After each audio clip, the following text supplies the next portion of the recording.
సందర్భంగా తిరుపతిలో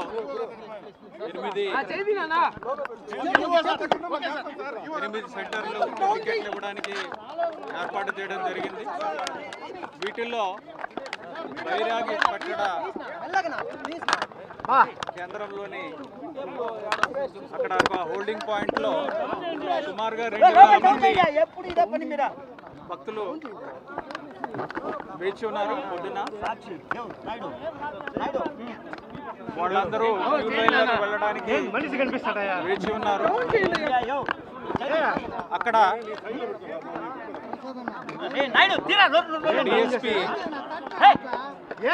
gate open చేయడంతో అందరూ కూడా ఒక్కసారి వచ్చేసారు. అక్కడ దురదృష్టవశాత్తు స్టాంపేడ్ జరిగింది. ఆ స్టాంపేడ్లో 6 చనిపోవడం జరిగింది. సుమారుగా 40 మంది రూయా హాస్పిటల్లో చికిత్స పొందుతున్నారు. ఓకే ఓకే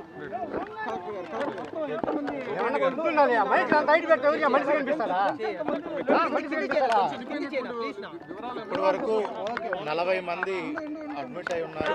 40 మందిలో 6 చనిపోయారు. 2 స్విమ్స్ లో చనిపోయారు. 4 రుయా హాస్పిటల్లో చనిపోయారు. 6 చనిపోయిన వాళ్ళు 5 మహిళలు, 1 మేల్. చనిపోయిన వాళ్ళందరూ కూడా అబౌవ్ 40 ఇయర్స్ వాళ్ళు ఉన్నారు. 2 గుర్తించడం జరిగింది.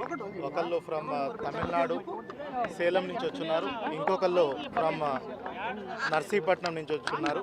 ఇంకో 4 ఐడెంటిటీ ఎస్టాబ్లిష్ చేస్తున్నాం. మరో 1-2 అవర్స్ ఎస్టాబ్లిష్ చేస్తాం. మిగతా 34 మందిలో కూడా 10 మంది స్విమ్స్ హాస్పిటల్లో ఉన్నారు, అడ్మిట్ అయి ఉన్నారు. వాళ్ళందరూ స్టేబుల్గా ఉన్నారు. రుయా హాస్పిటల్లో 24 మంది అడ్మిట్ అయి ఉన్నారు. వాళ్ళల్లో ఒక 5 ఫ్రాక్చర్స్ ఉన్నాయి.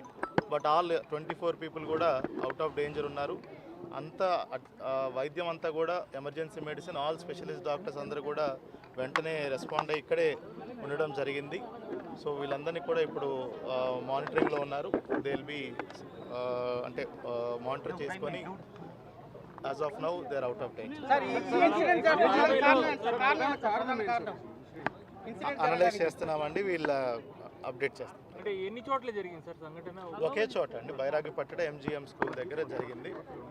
అది ఈవో గారు చెప్పినట్టు సడన్గా గేట్ ఓపెన్ చేసినప్పుడు, ఒక పోలీస్ ఆఫీసర్ గేట్ ఓపెన్ చేసినప్పుడు ఒకళ్ళు బాగాలేనప్పుడు గేట్ ఓపెన్ చేశారు. అప్పుడు జనాలు లోపలికి రావడంతో తొక్కిస్లాట వాతావరణం జరిగి కొంతమంది పడిపోవడం జరిగింది. వాళ్ళ మీద మిగతా వాళ్ళు తొక్కిస్లాట జరిగి చెస్ట్ కంప్రెషన్ అయ్యి రెస్పిరేటరీ ఫెయిల్యూర్తో